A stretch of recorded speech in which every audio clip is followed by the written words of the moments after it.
Antes de tudo acontecer, eu tive uma visão.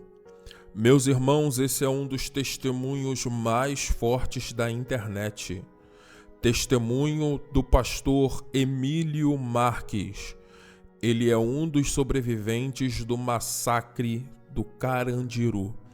Eu te peço para você assistir esse corte comigo e depois assistir ao episódio completo lá no canal do pastor Rubem Gomes.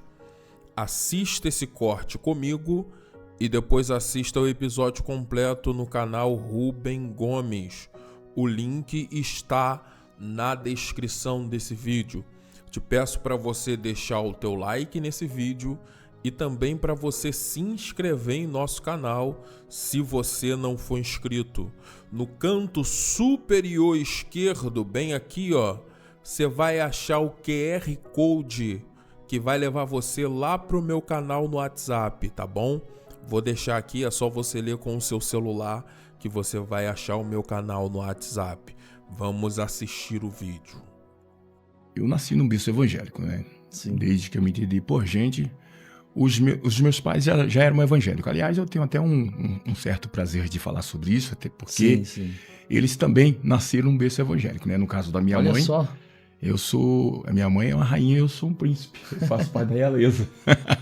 Glória a Deus por isso. Mas filho de crente não é crente, né? O encontro com Jesus é uma coisa bastante individual, particular, né, de cada um.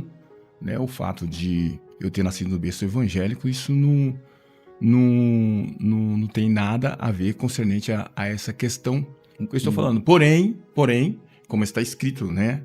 Ensina o seu filho no caminho que deve andar, e quando estiver grande não se desviará dele. Então eu acredito que a minha existência, primeiro lugar por Deus, Sim. e por aquilo que os meus pais me ensinaram.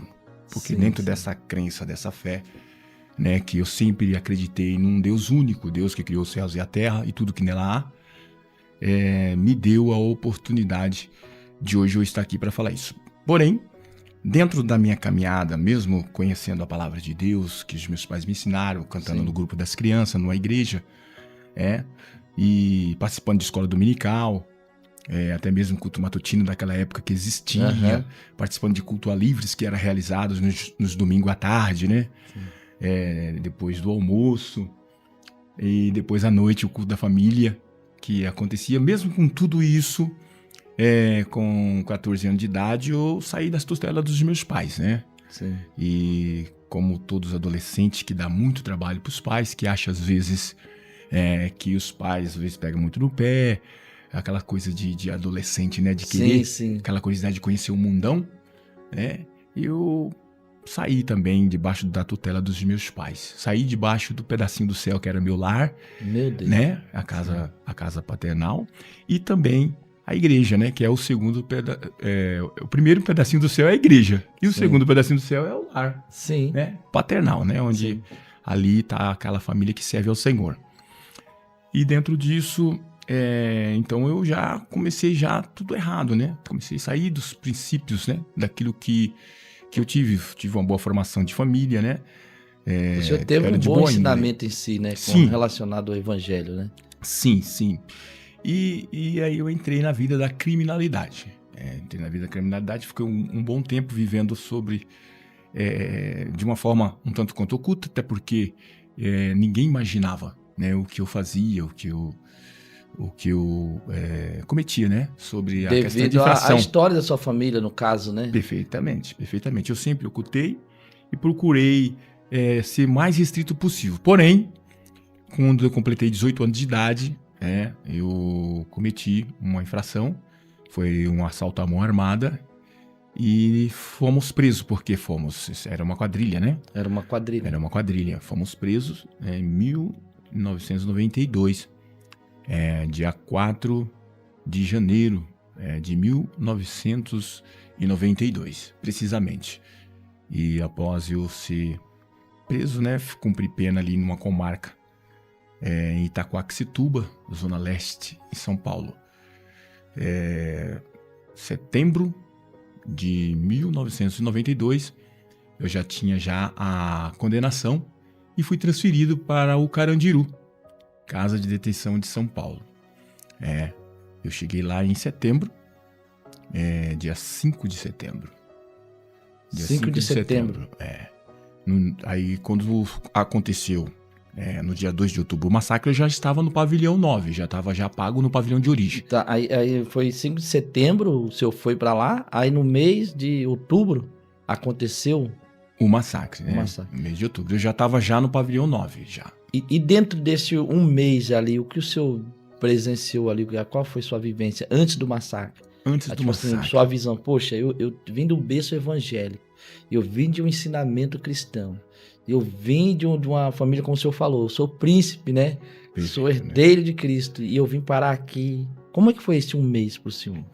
Puxa vida, olha, você fez uma pergunta para mim, eu acabei agora... viajando no túnel do tempo, viu? Rebobinei. Verdade. Porque eu lembro quando Carandiru, naquela época, é um presídio que era conhecido como um presídio pesado, né? Onde estavam lá os piores bandidos, né? Da época, sim, né? E então, quando se falava de Carandiru, era um terror, né? Sim. Era um presídio de peso quando você falava, né? Tanto é que até hoje fica na lembrança de muito. Perfeitamente. E dentro disso aí, quando chegou lá no Carandiru, eu falei, não, tem alguma coisa errada aí. O que eu tô fazendo aqui? Sim. Não, tudo bem, mas Carandiru, por que Carandiru? Poderia ir para uma outra, né? Tanto presídio, mas Carandiru, o impacto foi muito forte. Eu... passando aqueles portões, 7 portões para entrar para dentro do presídio, sim, cada portões fechando nas minhas costas, junto com aquele bonde que chegou, né? Que o bonde é um grupo um carro que vai estar ali levando um grupo de presos, né? Sim, que estão sendo transferidos, né? Para um outro presídio. E aqueles presos em fila indiana entrando para dentro ali, todos os funcionários do presídio, sim, dentre segurança, policiais, ali escotando a entrada dos presos, né? Ali, eu estava ali sentindo ali bastante inibido, né? Coagido por aqueles olhares, né? Pesados daqueles homens do ambiente. E a recepção ela era bastante constrangedora, né? Ah, é? Para querer ali impactar o preso e entender que ali o negócio era diferente. Era diferente. Era diferente, que ele ia ter que se submeter a uma disciplina, a um rigor de um lugar onde a recepção já mostra que não é qualquer lugar. Sim. Que a pessoa tem que entender que ali ele está entrando num lugar era diferente de qualquer outro presídio normal. Meu Deus do céu, nada a ver com a comarca que eu estava. Sim. E muitos até choravam, ficavam com medo, ficavam desesperados de ver ali aquela situação. Mas eu deparei lá na entrada do pavilhão 2, um rapaz sendo já esfaqueado lá ao vivo. Nossa, calma aí. Vivo, no dia que o senhor entrou? No dia que eu entrei. Foi a primeira visão que eu tive. Ali... Meu Deus! Ali eu entendi o que era que realmente estava acontecendo, que não era nenhuma ficção, não era um sonho, e aí eu pus o pé no chão. Peraí, eu realmente estou aqui. Calma aí, deixa eu me achar, né? Perfeito, foi isso mesmo. E nesse momento eu fiz um retrospecto, sim, lembrei de alguma coisa, mas meu coração fechou para essa realidade e eu coloquei um sentimento no meu coração naquele dia. Eu até falei assim, naquele dia eu falei assim, se aqui tem um demônio, eu sou um demônio e meio. Meu Deus. Porque se eu não for isso, como que eu vou sair daqui? Eu não vou abaixar a cabeça pra ninguém aqui. Eu vou entrar e eu preciso sair daqui. E eu entendi que lá era um lugar realmente difícil e que eu ia enfrentar pessoas que não tinham sentimentos, porque é a primeira vez que eu vi 3 rapazes, nenhum só, esfaqueando um só. Ali eu falei, não, eu pus uma firmeza ali naquele momento. Se eu falar assim que eu pensei em Deus ou não pensei em Deus... Nem lembrou. Não, pensei em Deus. Até porque eu tava na vida do crime, né? Sim, o coração tava voltado. Então ali eu assumi, então, meu posicionamento. Mas eu não imaginava o que ia acontecer. Não. Que realmente ia acontecer. A experiência que eu ia ter, eu não sabia que ia acontecer. E como todo triagem, né, que chega na casa, ele chega um pouco inibido. E se ele for realmente de linha a esse respeito, ele vai tomar um posicionamento. Eu tomei um posicionamento ali e assumi a minha identidade daquele momento, né? Até passar ali pela triagem, o controle da casa, conhecer tudo que as palestras que eles fazem, né? Preparando o preso para ele assumir os seus respectivos pavilhões, né? Lembrando que lá era pavilhão 2, 4, 6, 7, 8 e 9. O senhor ficou no qual? Eu fiquei no 9. No 9. Pavilhão 9. Pavilhão 9, pavilhão de primário. Pavilhão 8, pavilhão de residente. Pavilhão 9, o de primário já falei. Pavilhão 7, patronato, um pavilhão de trabalho, de pessoas que recebem remissões de penas e que querem realmente ir embora. Pavilhão 4, na época, era de justiceiro. Pavilhão 5 era o pavilhão seguro. E o pavilhão 2 era a recepção, a casa da banha que eles falam, né? Controle. A entrada de Vinéia, né? A entrada do presídio. Meu Deus. Aí pegava a radial, que passava por todos esses pavilhões para chegar no fundão, que era o mais conhecido. O pavilhão que era conhecido como barril de pólvora, né? Que na época eles falavam, a qualquer momento esse pavilhão vai explodir. Vai explodir. Porque tinha essa fala lá dentro do convívio entre os detentos? Tinha. Porque naquela época eles falam cabeça de bag. Quem tá me ouvindo agora e que passou por lá sabe do que eu tô falando. Tá falando sim, cabeça de bag. Que é os triagem, né? Mais para você entender melhor, cabeça de bag é cabeça dura, né? Teimoso, que faz coisas que depois as consequências vêm. Então tinha isso aí. Muito bem. Nossa, então, pastor, então esse um mês que o senhor passou antes daquele acidente em si, o senhor não pensou em nenhum momento assim, olha, eu vou me arrepender aqui, eu vou me voltar para Deus? Nenhum momento passou isso pela sua cabeça? Não passou. Não vou falar aqui o que não passou, né? Não passou. Porém, fomos adaptando, né, o dia a dia, né? Conhecendo como era o sistema lá dentro do pavilhão 9 em si, porque a entrada do presídio é falado uma coisa, e quem fala é o diretor do presídio. Aí o dia a dia... Aí lá dentro é outra coisa, porque é o convívio, né?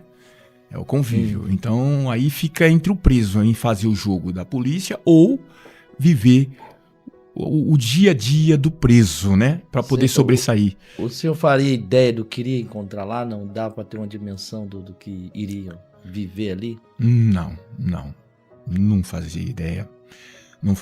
O que eu presenciei, o que eu vi, foi tudo realmente uma experiência que eu não desejo para ninguém. Marcou a minha vida, marcou a minha história.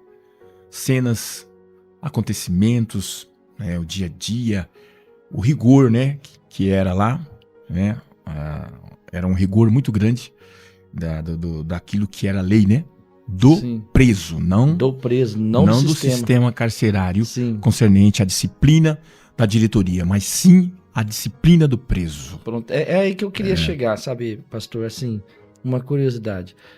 O senhor ficou um mês lá, né? Antes do acontecimento. Sim. Mas nesse um mês o senhor não sentiu nada assim que iria acontecer uma rebelião ou algo ia acontecer ali? Puxa, você fez eu lembrar de mais uma coisa. Olha, 3 dias antes do massacre,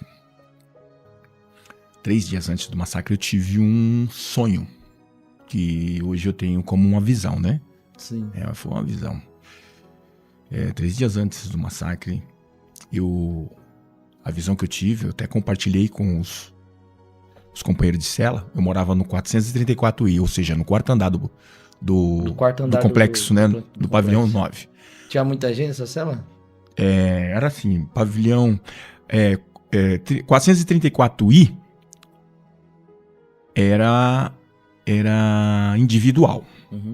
E o lado E, que tinha o 505E, 405E, era o coletivo. Ou seja, o máximo de presos que tinha que ter no 434I era 2. Sim. Nós estávamos em 5. Meu Deus. Você vê como é que estava superlotado o presídio.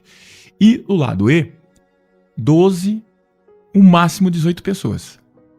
Tá certo? Então eu morava no lado I. No lado I era 5. Então nós estávamos em 5 no 434I.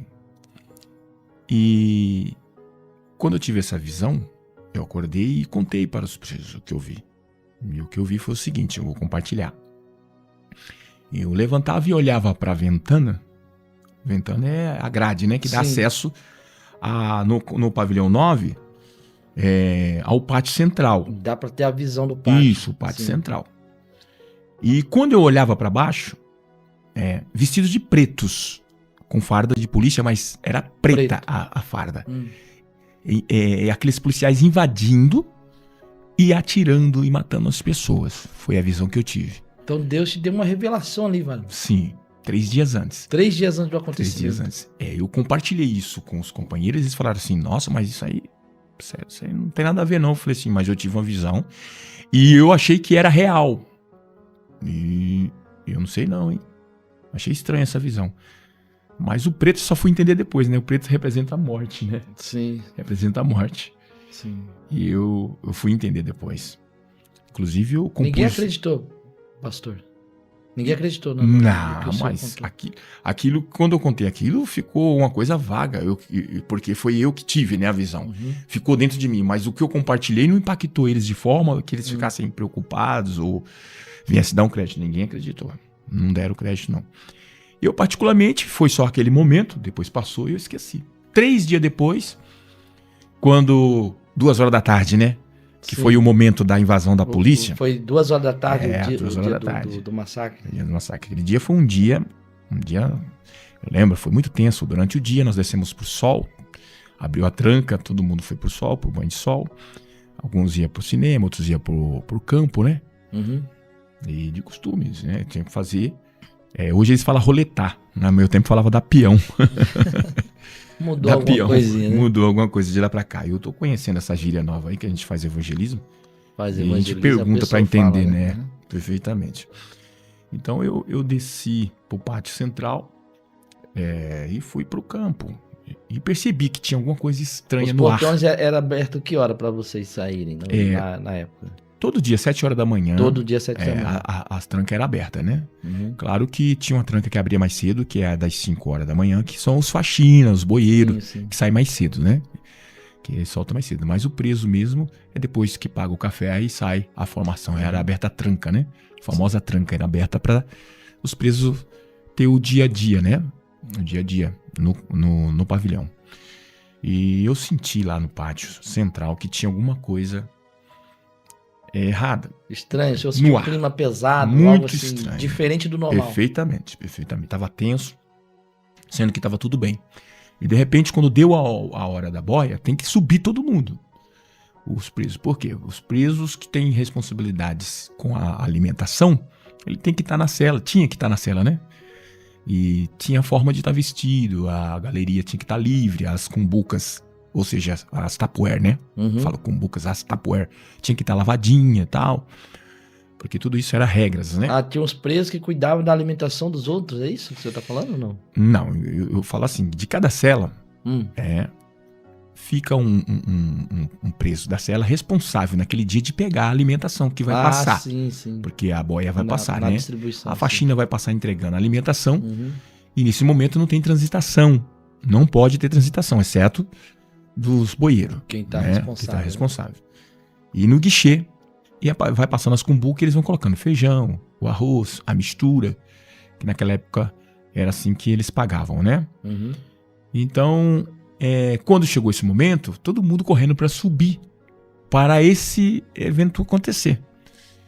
E nesse evento que estava para acontecer, estava tendo uma discussão no segundo andar. No segundo andar para o terceiro andar. Tava tendo uma confusão entre 2 presos. Do nada, assim. Tinha uma confusão entre 2 presos. E esses 2 presos eram muito conceituados. O apelido de um era Barba, o outro era Coelho. Esses 2 eram conceituadíssimos. E por essa razão... Deixa eu falar líder. Líder, perfeitamente. Sim. Naquela época não tinha facção, era comissão. Era comissão. Inclusive, quem é dessa época sabe do que eu tô falando. Comissão, não era facção. A comissão era o esporte, né? Sim. Tinha um esporte que era o do futebol, né? Do presídio, né? Tinha a boia, né? Tinha a faxina. Sim. E dentre essa equipe se formava a comissão para manter a ordem, né? Daquilo que tange o dia a dia do preso, concernente às questões que aconteciam, dos problemas do dia a dia, para ser resolvido de forma justas, né? E corretas. E dentro disso, nessa confusão, essa comissão chegou para apurar o que estava acontecendo. O que realmente estava acontecendo. E o respeito naquela época era rígido, concernente a não ter que falar, não podia falar palavra de baixo calão, não tinha num diálogo, que era debate que falava, né? No debate tinha que saber falar, não podia tropeçar nas palavras, né? Sim. Não podia estar armado de faca, porque era só um debate. E a discussão podia ser uma discussão verbal, porém sem ofensas. Porque isso geraria uma morte, com certeza. Sim.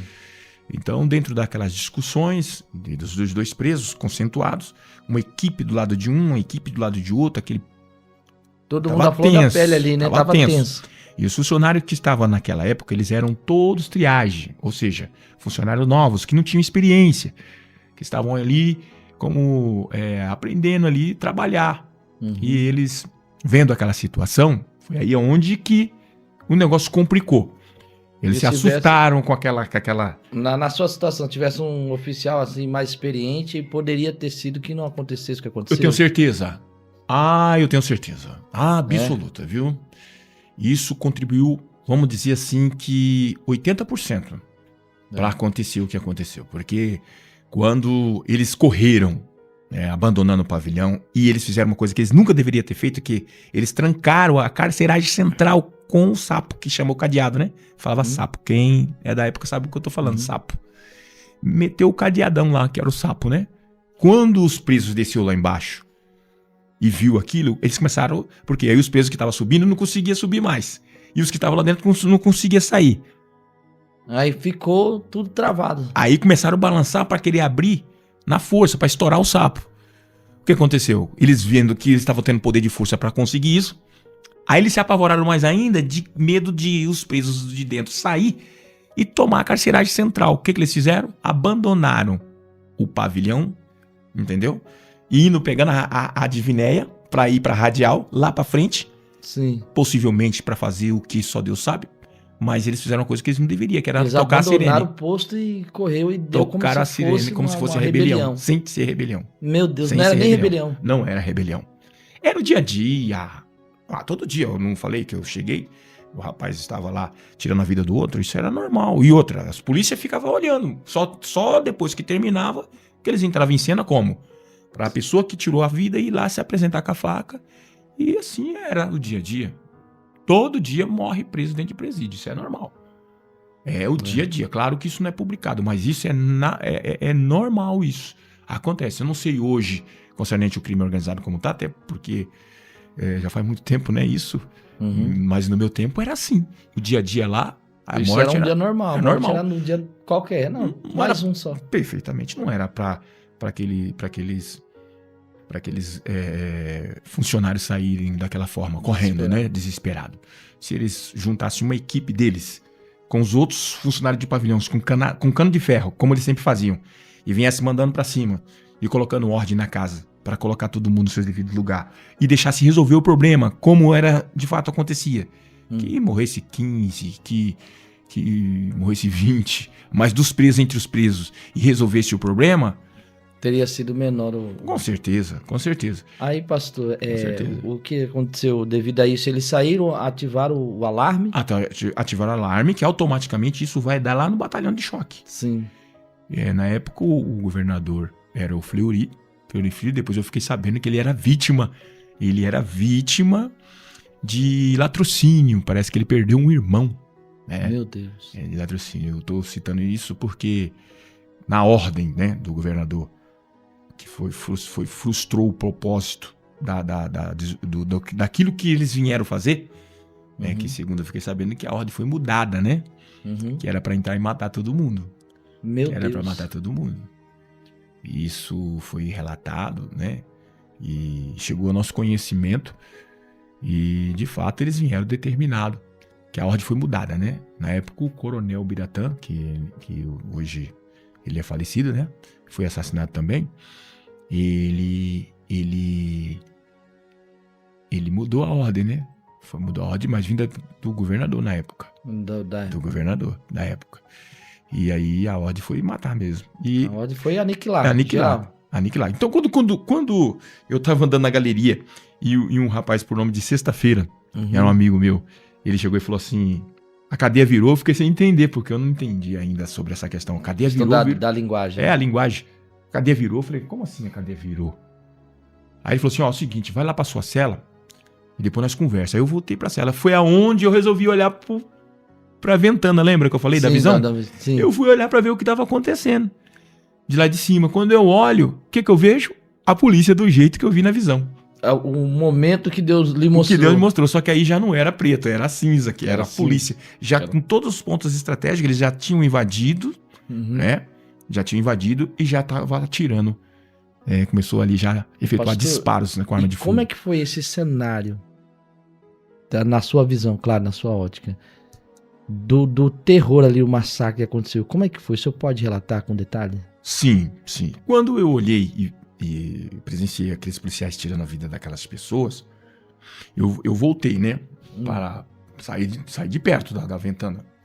Porque eu falei assim, eu vou ficar como alvo aqui, né? O helicóptero estava sobrevoando o pavilhão, né, dentro da invasão da polícia, dando cobertura aérea, né, em cima do pavilhão e procurando o alvo, né, também, que eles estavam atirando do helicóptero para baixo. Sim. E eu fiquei de frente à porta da cela, de costa para essa ventana, na galeria, né, do pavilhão 9. Aí um rapaz por nome de Dionísio, meu companheiro de cela, ele veio, ele tinha uma amizade com o pessoal da Zona Sul que morava no 375, ou seja, no terceiro andar. E lá embaixo. Abaixo da cela que nós morávamos. E ele veio de lá. E ele viu quando um policial estava do helicóptero mirando em mim. Que sobrevoava ali, né? O pavilhão 9. E o helicóptero virando, e ele viu, ele me empurrou. Quando o policial atirou, essa ia ser nas minhas costas o tiro. Naquela época não era esse fuzil, era o FAL. O 762. Aquele que tem uma faca na ponta, né? Baioneta que eles falam. Sim. Ele deu um tiro, pegou na parede. E ele olhou pra mim e falou assim, avó, fica ligeiro aí, rapaz. Fica ninja. Eu nem sabia que era ele, porque ele tava enrolado com... Ele tava encapuzado, né? E daqui a pouco tirou, quando eu vi era o Dionísio. Ele me salvou. Meu Deus. Ele me salvou. Só que infelizmente... Livrou eu. Infelizmente, logo depois ele foi assassinado. Dionísio. Depois desse fato. Depois desse fato. O senhor viu a hora? Eu vi o corpo dele. Eu não vi a hora que ele foi assassinado, mas eu vi o corpo dele. Ele tomou uma rajada de metralhadora, né? E um tiro de 9mm na testa. E Deus usou ele para me livrar. Foi o primeiro livramento que eu tive ali. Nessa hora, já começou a mexer com aquele Emílio que eu falei que chegou. Que falou assim, se aqui tiver um demônio, aqui tem um demônio meio, já começou a sair de cena.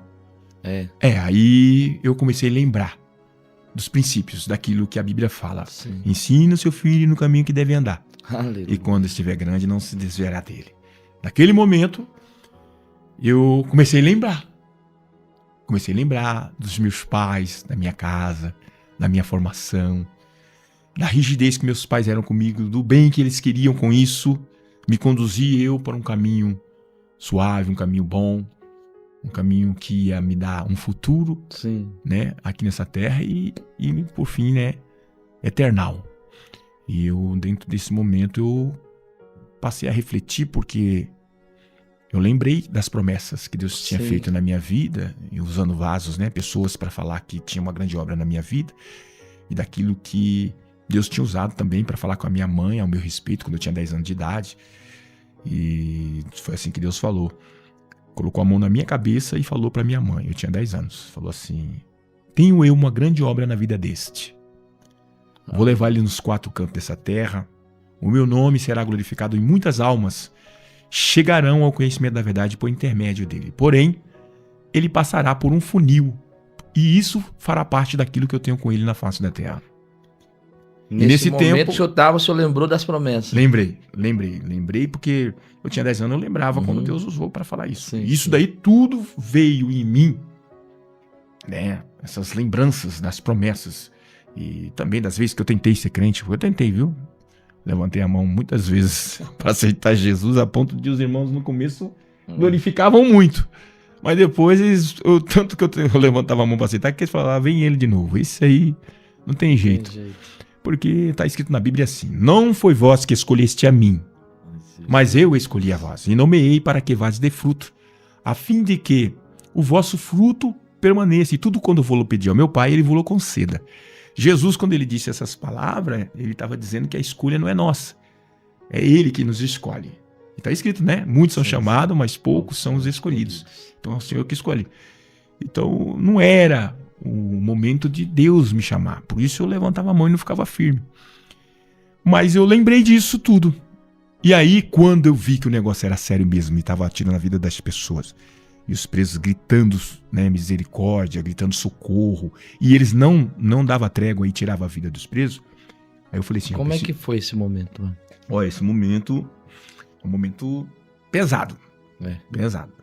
Que filme é uma coisa, né? Fizeram filme, né? Sim. Eu vi alguns relatos, mas eu vou falar o que eu presenciei. Por exemplo, como umas coisas ruins até de falar, eu fico aqui meio pra falar. Porque assim, a polícia foi o choque, né? Foi a rota, o GAT. São equipes especializadas para esse tipo de invasão. Esse tipo de conflito, né? E dentre eles subiram com cachorro, né? Eles colocavam o cachorro para arrancar o órgão genital do detento. Um exemplo. Meu Deus. E o órgão genital dele arrancado assim a sangue frio, né? Meu Jesus. E outros, eles enfiavam a baioneta, né? Furava, né? Com a baioneta. Cenário de guerra, você. Furava e a pessoa morria ali. Como eu vi. A pessoa morrer assim na minha frente, assim, ó. Abria a boca assim, ó. Aquele furada que dava e já ficava ficando pálido e caindo, morto. E outros, efeito com tiros, né? Com tiros. Isso eu vi depois que eu falei com Deus, tá? Que eu fiz a pergunta, mas eu tô correndo aqui na história daquilo que eu lembro. Ficar à vontade, tá? Então, isso aí foi o momento depois que eu falei com Deus que eu presenciei isso. Isso aí já foi o momento que eu tava indo pra descer pro térreo, né? Pro térreo. Mas quando eu fui lá no fundo, antes ainda da polícia chegar a esse local que eu presenciei isso, eu falei com Deus. Eu falei, Senhor, eu preciso falar contigo. Lembrei de Deus. Foi esse momento que eu lembrei de Deus. Meu Deus. Eu falei, não tem pra onde correr aqui. Aleluia. Pra onde eu ia correr? Sim. Lá no Israel, tá tendo uma guerra agora, né? Tá tendo uma guerra, o Irã ataca Israel ataca Irã, e eles têm alternativa de fuga, de defesa, mas no Carandiru não tinha. Tava fechado. E outra, todos estavam desguarnecidos, ninguém estava armado, até porque quando os policiais invadiram, eu quero ressaltar aqui que os presos jogaram suas facas para baixo, mostrando o quê? Rendição. Que não tinha, nós não estávamos oferecendo perigo para ninguém, não tinha refém. E que o problema era entre presos, que não precisava eles fazer o que eles estavam fazendo. Então eles estavam, realmente, eles entraram com disposição para tirar vidas. E os presos demonstrando, nós não oferecemos perigo, é problema interno e já está resolvido. E jogaram as facas, mostrando para eles que eles não precisar matar como eles estavam matando. Então ali eu vi que não ia ter jeito, porque mesmo fazendo isso, eles continuam matando. Aí eu falei, não, o único jeito agora aqui é Deus. Eu conheço um Deus que meus pais me pregaram, eu vou falar com ele agora. Se ele é agora que eu vou ver. E falei, Deus, eu sei que eu errei. Sei que estou aqui porque eu errei. Mas pelo que eu tô vendo aqui, hoje é meu último dia de vida. O Senhor prometeu e comecei a colocar. O Senhor trouxe as promessas. Foi minha oportunidade, né? Aleluia. O Senhor prometeu que o Senhor tinha uma grande obra na minha vida. O Senhor usou tantos vasos para falar comigo. Falou com a minha mãe. Eu até quis, o Senhor não lembra quantas vezes eu aceitei o Senhor? Mas nunca o Senhor tocou no meu coração para mim ficar firme. Não é justo eu partir assim, aqui. Não é justo que eu venha partir dessa vida dessa forma. Eu só tinha 18 anos de idade. Aos meus olhos eu tô vendo aqui que o que o Senhor falou é mentira. Aos meus olhos, tudo que o Senhor falou para mim aqui, eu tô vendo que é mentira. Porque eu tô vendo que aqui é o fim aos meus olhos. Mas, todavia, ainda que os meus olhos vejam, Ao contrário do que o senhor falou, eu vou acreditar a minha alma, a minha vida, meu espírito nas suas mãos. Glória a Deus. Se o senhor me tirar daqui com vida, por onde quer que eu passar, eu vou testemunhar esse milagre que o senhor fez na minha vida. Aleluia. Foi esse o pacto, né? A aliança que eu fiz com Deus ali, naquele momento. Aí dali o senhor começou a ver o cenário de terror que o senhor relatou. Aquele medo que eu tava, né? Que tinha tomado conta de mim. As pernas trêmulas pelo ocorrido. Depois eu falar isso, veio como que uma proteção. Eu senti como que se aquilo que tá no Salmo 91 aconteceu comigo. Eu senti seguro. Senti segurança. Meu Deus. E me veio uma certeza tão grande.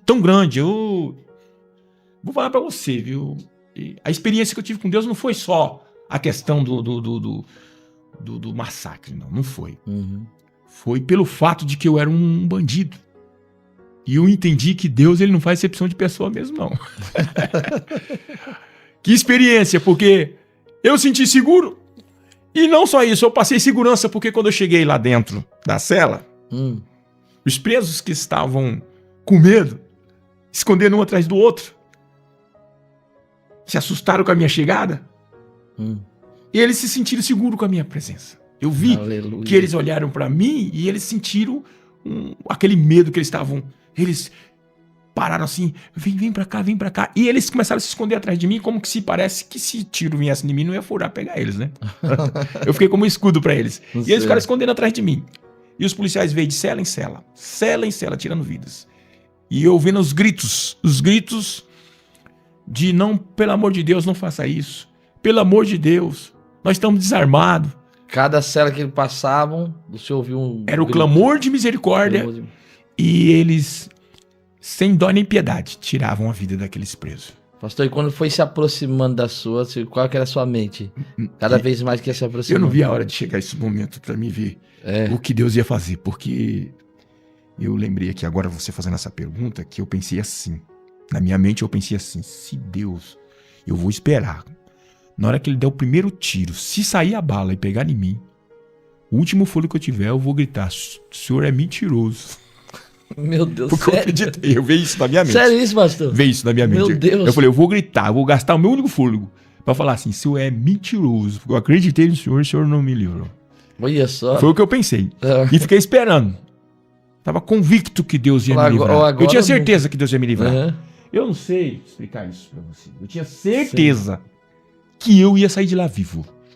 Tanto que eu falei pra um dos presos, pegou quando chegou perto da cela, como o senhor falou, tava chegando perto, pastor Rubens.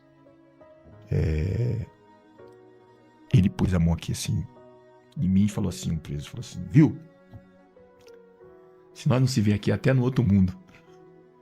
Se despediu de mim. Meu Deus. Aí eu olhei pra ele assim e falei assim, viu?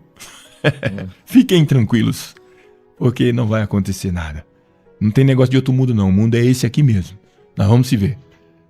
Eu passei essa segurança pra eles. Meu Deus. E aí logo depois o policial já bateu com as pernas na porta, assim, né? Que eles têm aquela forma treinada deles. Aí quando abriu, ele já mandou a metralhadora Lurdinha e deu o primeiro disparo na minha direção, né? Puxou a primeira vez, não saiu. Aí arrumou ela de novo pela segunda vez, não saiu de novo. Aí quando ele foi fazer na terceira vez, eu levantei. Criei coragem de levantar. Eu levantei com as duas mãos e falei, calma, senhor. Calma. Aí ele pegou e falou assim, que calma o quê? E falou algumas palavras de baixo calão que eu não vou falar aqui. Xingando mesmo. E falou, vai, do jeito que nasceu. Com muito ódio. Muita raiva, muita raiva. Ele vinha matando, né? Tava possesso de demônios. Eu peguei aqui o jaleco que eu tava, a roupa de preso, né? Eu peguei aqui e fiz assim, ó, rasgou. A calça eu peguei aqui nas pernas assim, rasgou também, que era um pano mais... Hoje eu vi que parece que os panos, eles melhoraram os panos. Naquela época os panos eram meio ruinzinhos. E eu peguei assim, vem na mão. Tchau, vem na mão. Só que aí eu fiquei desórbido, eu nunca tinha ficado despido de fora, no meio de todo mundo assim, né? Aí ele falou assim, mas é do jeito que nasceu, quer dizer, tira as orbas também. Aí saímos realmente todos. E aí foi quando eu comecei a presenciar aquilo que eu falei pro senhor. Os cachorros mordendo os órgãos genitais dos presos. Alguns presos sendo furados com a baioneta. Presos caídos no chão, mortos, e eu passando por cima, né? Passando dos cadáveres, pulando pra lá, pra cá, do jeito que nasceu, e indo para a escadaria, para descer pro térreo. E quando chegou lá, tava aquele monte de presos. Meu Deus, que coisa horrível. Presos fazendo na roupa, né? Que o medo, né? Fazia, desandava ali o estômago e aquele adrenalina, cheiro, sangue, com fezes e aqueles gritos. Rapaz, aquela coisa cenário horrível. De terror, de guerra. Cenário de guerra. E os policiais matando, sabe? Tirando vidas e o coronel tentando conter os policiais para acalmar, porque a reportagem já tinha chego, né? A ONU veio, né? Bateu em cima. E aí eles avisando que o repórter estava lá, que não era para matar mais, que era para parar de matar. Mas alguns policiais ainda insistindo, tirando vidas, né? E ele batendo com aquele megafone dele lá, que ele falava, batia, o coronel batendo nos policiais, pro policial parar. Ele tava possesso, não é possível. Possesso. Tentando conter eles, né? E tudo isso eu tô falando que eu presenciei. E chegando lá, eu entrei no corredor de uma fila de presos que estavam abaixados, eu entrei ali e fiquei. E alguns presos corriam para dentro do esporte e se fechavam ali no esporte. Outros iam pro canto e eles jogavam lá no elevador, caía lá embaixo. No elevador que sobe as panelão. Caía do quarto andar, morria lá embaixo. Aí eu fiquei com medo de ir lá e eles me empurraram eu também. E eu fiquei ali parado. E de cabeça baixa, enfiando a cabeça debaixo das pernas. Aí foi um momento que veio em mim assim, bem forte. Vai pra lá. Pra mim ir pra outra fila. Uma fila que tava assim. Aí eu olhei pra aquela fila e bateu em mim. Vai agora lá. Aí eu peguei, levantei e fui. Sem eu saber. E depois que chegou lá embaixo que eu fui saber. Aqueles que estavam ficando pra trás, que estavam ficando ali naquela fila que eu tava, era assim, 10 que ficava, eles morriam. E 10 que ia, vivia. Eu entrei na fila dos 10 que ia viver. Olha só, então eles já tinham selecionado. Tava selecionado. 10 em 10 aqui. 10 em 10. Aí eu entrei e desci. Nossa, o Espírito Santo de Deus tocou no senhor pra ir pra lá. Pra mim. E eu fui e desci. Cheguei até o pátio central, passei pro corredor polonês. Quem já teve preso em rebelião sabe o que significa corredor polonês. Aonde fica o batalhão, né, de polícia desse lado, de choque, né? Sim. E aí eles batem. Eles passam com o escudo, você passa e eles vão batendo com borracha, né? Aquelas borrachas, pra você chegar lá no pátio. Eu consegui chegar no pátio central. Graças a Deus, cheguei com vida no pátio central. É isso aí. Meu Deus. Pastor, que história tremenda, mano. Assim, o senhor tava falando, eu tava imaginando a cena, o senhor descendo ali, pavilhão, andar por andar, vendo aqueles massacres, sofrimento do povo ali e assim, a tragédia, o cenário, o momento ali, que coisa tremenda, pastor.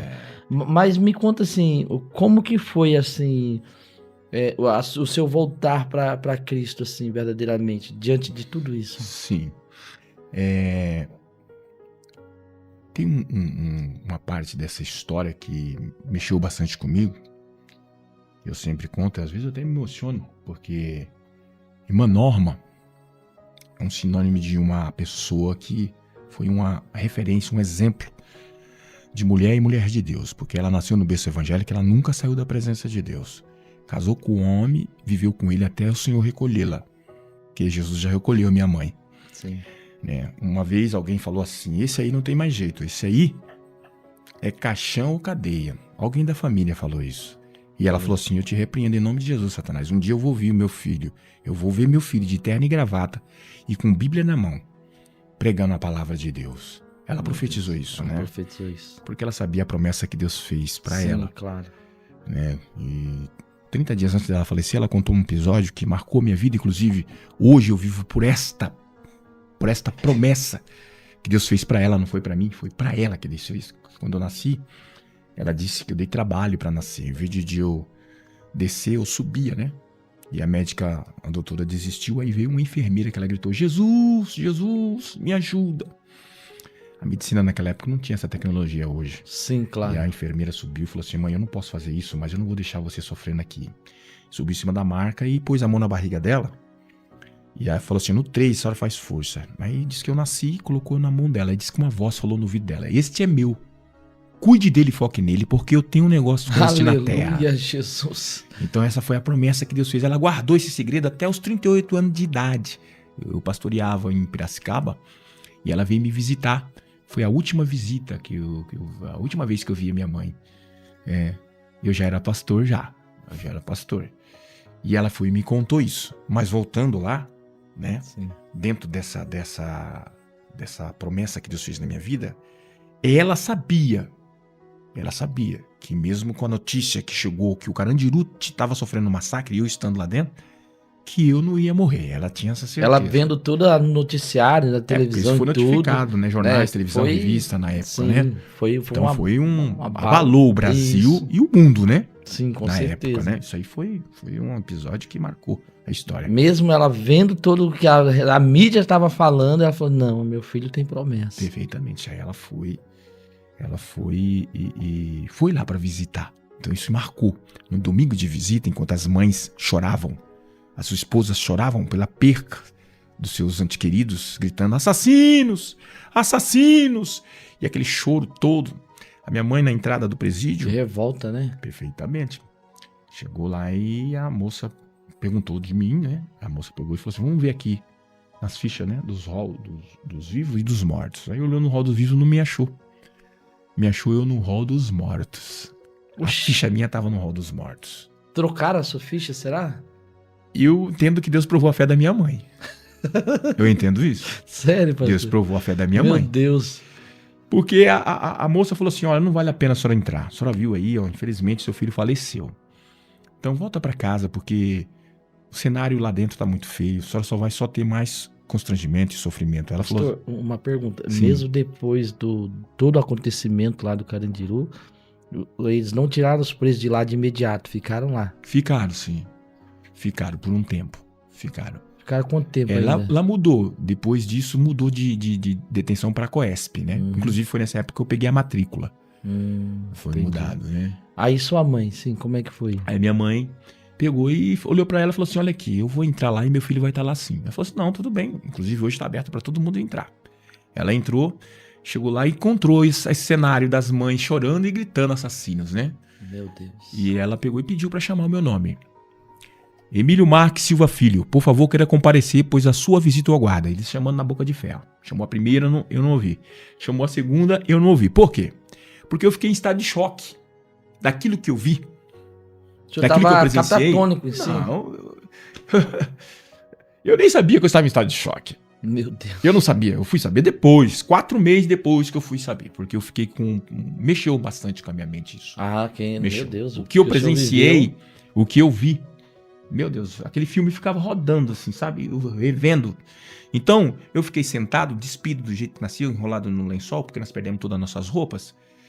Então, cada um que chegava para falar comigo, eu falava, você viu o que aconteceu? Você viu o que aconteceu?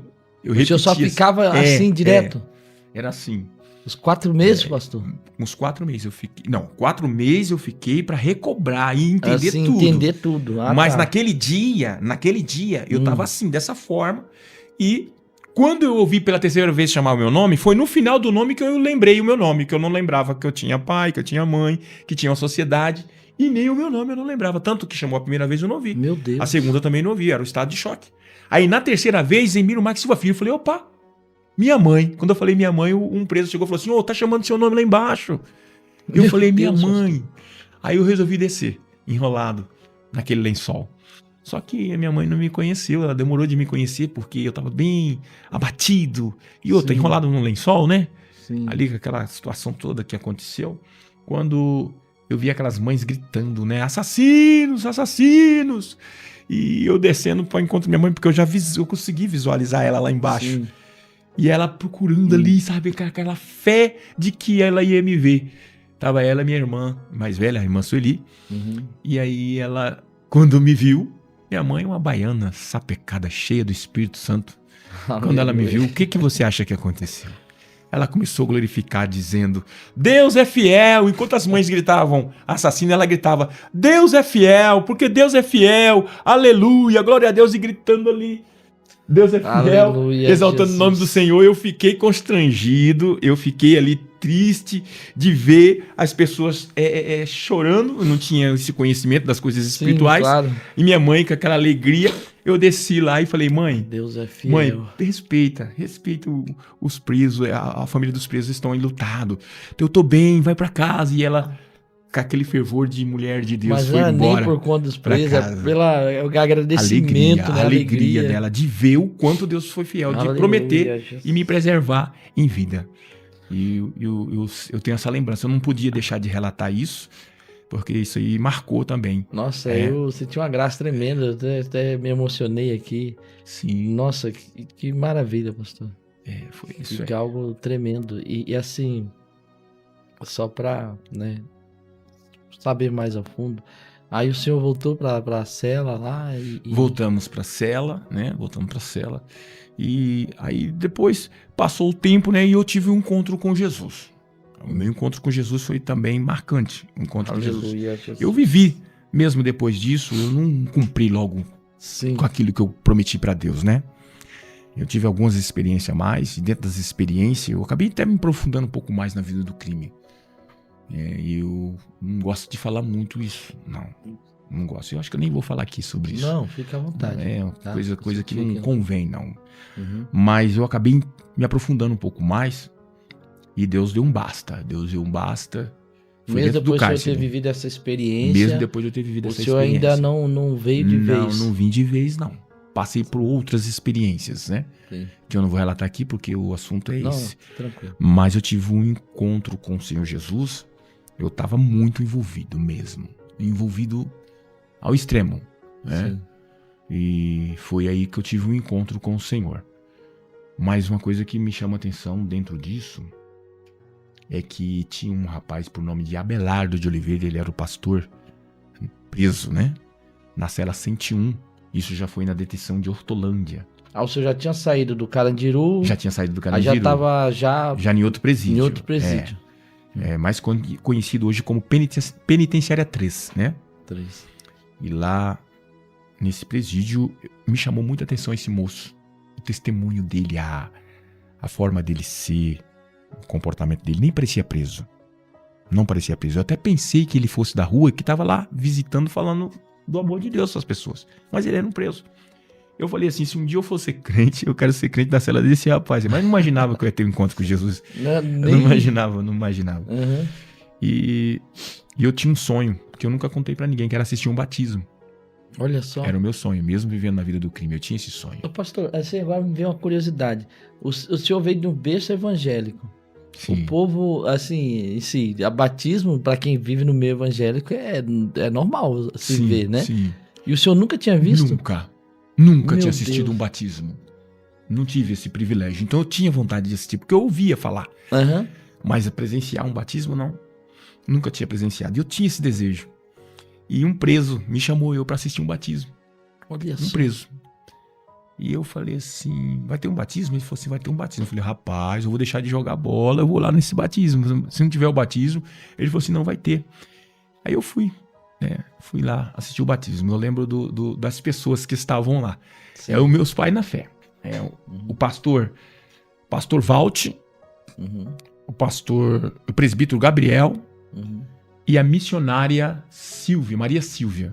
Já é falecida. Deus recolheu ela. Um cabelo branquinho, os olhos azulzinhos. O presbítero Gabriel é um teólogo, um bacharel, prega muito. Nossa, é gostoso ouvir ele ensinar. Usado. Muito bom ouvir ele usar dentro daquilo que ele tem de conhecimento, da palavra de Deus, sabe? Na esmiuçação que ele faz da palavra, no profundo, né? Da ciência que ele tem, do conhecimento que ele tem da palavra de Deus. É até gostoso ouvir ele pregar. E o pastor Valt, que hoje ele está na Argentina, se eu não me engano, ele é missionário na Argentina, pastor Valt. É meu pai na fé, vamos dizer assim, né? E eles estavam lá. E era o batismo, estava acontecendo o batismo. E ele estava batizando. As pessoas lá estavam batizando. E eu fui lá assistir o batismo e fiquei olhando aqueles presos. Eu lembro que eu tinha guarda-costa, né? Então eu ia e eles iam comigo. Sim. E eles estavam do lado direito, do lado esquerdo meu, né? Sentado ali, fazendo a minha proteção. E eu sentado ali assistindo o batismo.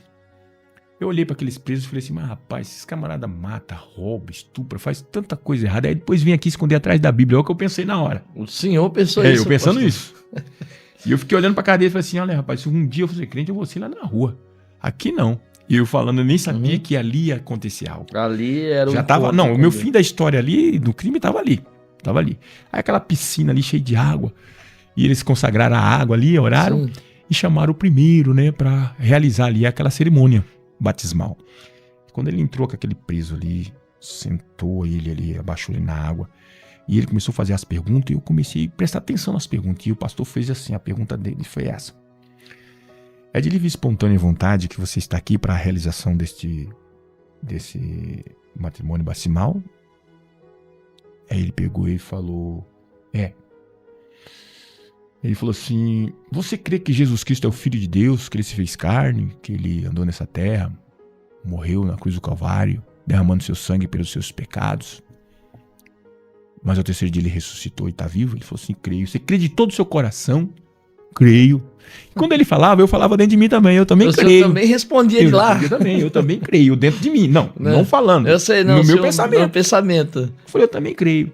Aí ele falou assim, você promete ser fiel a Deus enquanto você viver aqui na terra e obediente ao pastor da igreja? Aí ele falou, prometo. Então eu te batizo. E eu também. Eu falei, se fosse eu também. Eu também faria isso. Aí ele falou assim, então eu te batizo em nome do Pai, do Filho. E quando ele emergiu o Espírito Santo, quando ele levantou, eu já estava chorando. Nossa. Eu já estava chorando, igual criança. Mas eu abri um bocão, chorando. Mas só que não era um choro que eu queria. Era incontrolável. Eu queria parar. Quanto mais eu queria parar, mais eu chorava. A graça mas eu chorava naquele momento. Meu Deus. E eu chorando, porque quando ele se batizou ali, não foi ele que se batizou, foi eu. O senhor sim. Foi eu que me batizei. E aí eu levantei quando terminou tudo e fui saindo chorando. E os dois companheiros, sério, não ligou pra mim que eu tava chorando, nem falou nada. E quando chegou na galeria, aí eu entendi sobre aquele negócio de cair a escama dos olhos. Se eu falar pro senhor, eu fiquei 10 anos e 2 meses preso. Era essa a pergunta que eu ia fazer. Sim. Não, mas é demais isso. O senhor ficou 10 anos? 10 anos e 2 meses preso. Como pode uma pessoa estar 8 anos preso, porque foi logo no final dos 2 anos que faltava para cumprir a pena, Sim. que eu tive um encontro com Jesus. Como pode uma pessoa 8 anos presa não saber que está preso? Como é que é isso, pastor? Porque naquele momento, quando eu saí na galeria, eu falei assim, o que eu estou fazendo aqui? O que aconteceu? Caiu a ficha. Eu tô preso. É como se eu tivesse cego durante o tempo antes do batismo, que eu não sabia que eu estava preso, porque isso foi real. Pro senhor era como se fosse a sua vida normal ali, tinha que estar ali. É isso? Eu não sei explicar. A única coisa que eu consigo entender, sabe o que é? Quando o apóstolo Paulo disse que caiu umas escamas dos olhos, né? Dos olhos dele, foi o seguinte. É que há uma cegueira espiritual tão grande no ser humano, quando ele se engaja na vida dessa ilusão, que ele não enxerga o que ele está vendo, o que ele está fazendo. Por isso está escrito, há caminho para um homem que parece ser direito, mas o fim dele é a morte. Né? Porque quem está caminhando no caminho da morte não vê. Porque se você está caminhando no caminho da morte, se você ia caminhar, se você sabe que você está indo, então essa é a cegueira espiritual. Eu estava no caminho de morte, e ali foi-me aberto os olhos. E quando abri os olhos, quem percebe que vai estar indo para a morte, o que acontece com ela? Ela leva um susto. Por quê? Porque ela não sabia que ela estava indo para o caminho da morte. Aí o senhor pensou, o que eu estou fazendo aqui? Foi aí eu falei assim, mas o que aconteceu? Aí eu fiz um estropeco na minha vida. Eu falei, meu Deus, eu tô preso. Aí caiu a minha ficha. Aí eu caí em si. Chama-se cair em si. Eu caí em si. Falei assim, eu tô preso. E aí veio aquele sentimento, meu Deus, eu roubei, eu fiz isso, eu fiz aquilo, fui lembrando dos pecados que eu cometi, que eu não tenho por que relatar aqui, os feitos de Satanás, né? Que sim, claro. A glória aqui é para Deus, daquilo que Deus fez na minha vida. E dentro daquilo eu olhei assim e falei assim, meu Deus, eu não acredito que eu fiz isso. O que eu tô fazendo aqui? E aí eu lembrei de quando eu era criança, como a Bíblia fala, né? Ensina o caminho, o seu filho, no caminho que deve andar, e quando estiver grande, não se desviará dele. E veio a lembrança. E eu falei assim, não, tem uma coisa errada comigo aqui. E aí ali nasceu o sentimento. Eu vou pra cela 101, pra cela daquele moço, que eu vi que era uma referência. Eu quero ser crente dessa igreja. E fui pra lá. E graças a Deus estamos aí até hoje, com algumas experiências na nossa vida, né? Mas estamos aí. Ô pastor, depois, após isso tudo, né, do senhor ter vivido, né, este massacre, ficou alguma coisa assim que o senhor gostaria de relatar da integração da sociedade, assim? O senhor voltou para... O senhor saiu da cela, o senhor saiu daquele sistema. Para o senhor voltar para a sociedade, como é que foi isso? O senhor teve... Reintegrar a sociedade. É isso, porque a reintegração, porque o senhor foi com 18 anos. Sim. Como é que foi a questão de família, a sua reintegração na sociedade? Então, foi uma boa pergunta, viu? Até porque, assim, ficou sequelas, né? Ficou sequelas. Sequelas que me prejudicou bastante, né? Para me reintegrar à sociedade. Dentre elas, foi algumas rejeições, né? Que também contribuiu bastante. O preconceito, né? Até mesmo no meio religioso, incrivelmente. Naquela época era não sei hoje, né? Como que eles visam isso, que eu não reparo essas coisas, mas no meu tempo dava para reparar, porque eu era um novo convertido, e o novo convertido, ele observa tudo, né? Sim. Porque ele é novo. Hoje nós temos uma casca grossa, né? Estamos hoje já calejado. Já calejado, mas isso já foi uma das coisas que eu quero aqui até chamar a atenção, né? Nessa entrevista, que o amor, ele faz toda a diferença. Porque o amor, ele não tem preconceito, né? Não tem preconceito. E isso contribuiu bastante não para o meu bem. E também as sequelas daquilo que eu vivi, né, do massacre, contribuiu muito para mim também ter dificuldade. Não só na área profissional, no trabalho, mas com família, relacionamento, isso de esposo, com esposa, com filhos, porque eu precisava de ser moldado, né? E dentro de ser moldado também, de ser curado, né? Curado. Sim. De tudo que eu passei, das feridas que a vida me causou, fala, né? Dentro desse sofrimento que eu vivi. De uma forma não só delinquente, mas das experiências que eu tive, né? Que machucou a minha vida. E isso prejudicou a minha vida, né, na área sentimental, como um pai com os filhos, e no trabalho, a ponto de que isso acabou fazendo eu perder. Perdi minha família, tive algumas percas, né? Dentro desse tempo, tive algumas percas. E aí já mudando a história, né? Algumas consequências eu tive. E isso tudo por conta dessa vida que eu vivi. E não fui muito compreendido, né? Não foi fácil o senhor se adaptar com não aquele... Foi. Perdão na palavra, eu tava vendo um inferno ali, né? Com as escamas dos olhos, como o senhor falou. Aí pro senhor se adaptar numa família, num ambiente da sociedade, pro senhor foi... Foi um processo. Foi um processo. E eu não consegui, tive percas, né? E nas percas, Deus trabalhou na minha vida, moldando o meu caráter, né? Trabalhando, né, no meu interior e me restabelecendo e me curando, né? Para mim hoje poder ser quem eu sou. Irmãos, eu quero pedir para você curtir esse vídeo. Se você ainda não curtiu, aperta aí no botão do like. Quero pedir para você se inscrever em nosso canal, se você não for inscrito. E vou te pedir também para você deixar aqui nos comentários de que lugar do Brasil ou do mundo você está me assistindo. Ainda no campo dos comentários, se você puxar para o lado, vai aparecer um botão escrito hypar. Pode ser que ele não apareça para todas as pessoas, mas se ele aparecer para você, aperta nesse botão e ajuda o YouTube a distribuir esse vídeo para mais pessoas, tá bom?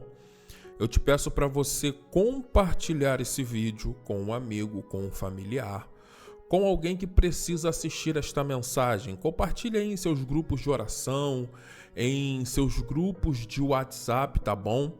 Aqui no canto superior direito seu, né, esquerdo meu, Você está vendo um QR Code? Se você ler esse QR Code, você vai lá para o meu grupo, para o meu canal no WhatsApp, melhor dizendo, tá bom? Lá eu compartilho todos os conteúdos em primeira mão. Então você pode ou ler esse QR Code com a câmera do seu celular, ou então clicar no link que eu deixei aqui no comentário fixado, tá bom? Você vai parar lá no meu canal no WhatsApp. Lá eu compartilho tudo em primeira mão, tá bom? Irmãos, ouvindo o testemunho do pastor Emílio Marques, nós compreendemos e aprendemos como que Deus ele tem as suas maneiras de agir, como que Deus ele tem as suas maneiras de operar. Se nós pudéssemos abrir aqui um espaço para todos vocês que me assistem nesse momento contarem um pouco da sua história, não ia ter tempo hábil para poder ouvir a história de todos, porque todos têm uma história em que viram a mão de Deus agir poderosamente. Irmãos, às vezes é uma situação que você vê que não tinha condições de você se livrar e você é livrado, e não é pela sua mão, não é porque você tem conhecimento, é porque o próprio Deus ele agiu naquela situação e fez com que o livramento chegasse na sua vida. E eu creio que Deus ele faz essas coisas acontecerem, não para que o nome do homem seja glorificado, mas para que o nome dele seja glorificado. E você vê um relato como esse do pastor Emílio, aonde ele conta que diversas pessoas ali perderam a sua vida perto dele e ele não perdeu a sua. É algo para se glorificar a Deus, porque só Deus pode fazer essas coisas. E talvez você assistiu esse vídeo, mas está afastado dos caminhos do Senhor. E eu te digo, é tempo de retornar. É tempo de entregar a sua vida para Jesus. Deixa aqui nos comentários, eu quero voltar para Jesus. Eu aceito a Jesus como meu único e suficiente Salvador. E essa grande comunidade que se criou aqui na internet em volta do PH Produções estará orando pela sua vida, tá bom? Se esse vídeo falou seu coração, deixa o teu like. Nos siga também para mais vídeos. Que Deus abençoe tua vida poderosamente.